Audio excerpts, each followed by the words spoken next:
Comment est-ce qu'on adapte sa page d'accueil à ses besoins? Alors c'est très simple, il y a plusieurs solutions d'ailleurs pour le faire, mais on va prendre la solution qui à mon avis est la plus simple. Une des solutions, qui est pas la plus simple, c'est d'aller dans les préférences. On va dans les préférences, on va sur l'interface utilisateur. On a ici la possibilité de rajouter des choses. Par exemple, on va rajouter mes appels, hop, mes appels en dessous de mes activités, par exemple, ou au-dessus. Hop, on les met en priorité, on sauvegarde et on revient voir sur la page d'accueil. On a mes appels qui arrivent ici. Encore plus simple, on va ici en haut sur les trois petits points, tout en haut, et on peut ajouter un widget. Un widget, c'est un gadget, un outil qui vient compléter ce que l'on utilise. Alors, on va utiliser le calendrier, hop, il apparaît. C'est mon calendrier, pas celui des copains, c'est le mien. Et on peut circuler dedans, on peut aller mettre des choses dedans tout simplement en cliquant. Voilà. On peut aussi éditer le tableau de bord et avoir plusieurs tableaux de bord. Euh, tableau 1, par exemple, et on va compléter avec un deuxième, tableau 2. Le tableau 1, on va l'appeler tableau général. Et le tableau 2, vente. Et on sauvegarde. Hop. Alors, on a notre tableau 1. J'ai pas le tableau général. J'ai pas dû l'enregistrer. Tableau vente. J'ai pas fait le plus. Voilà. On sauvegarde. On a notre tableau général et on a notre tableau des ventes.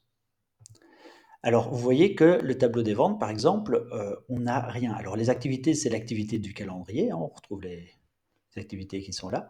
On a les appels et on a notre flux. Le flux, vraiment, c'est un des points qu'il me semble très important ici dans Expo CRM, c'est de pouvoir gérer toutes les modifications que l'on désire suivre.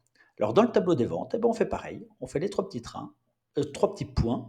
On va ajouter le widget et dans le widget, on va mettre le canot des ventes. C'est l'entonnoir, c'est comment est-ce qu'on appelle ça aussi voilà, le flux, l'entonnoir, savoir un peu où est-ce qu'on en est en prospection, qualification, proposition, et tout ça, ça on le prend dans les opportunités, dans les affaires. On ajoute un autre widget, par exemple, on peut aller chercher les ventes du mois, les ventes programmées en tout cas, qui sont trouvées dans les opportunités.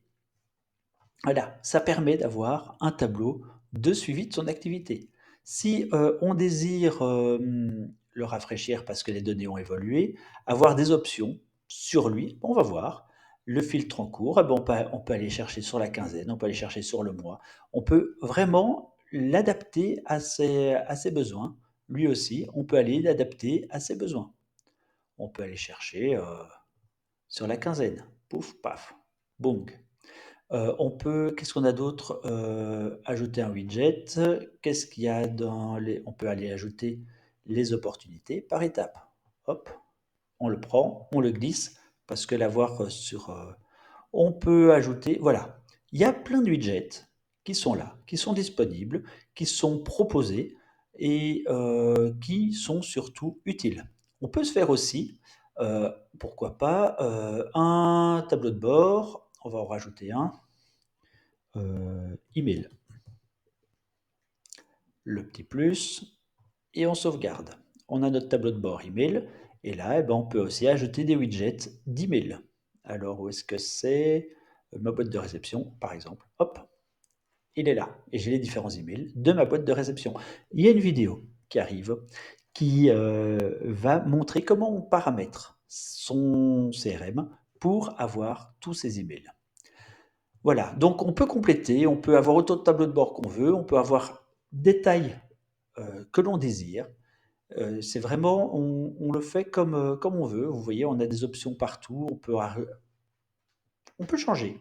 Vous l'utilisez, vous le paramétrez surtout comme bon vous semble et surtout comme bon vous est utile. Et c'est ça qui est important à retenir.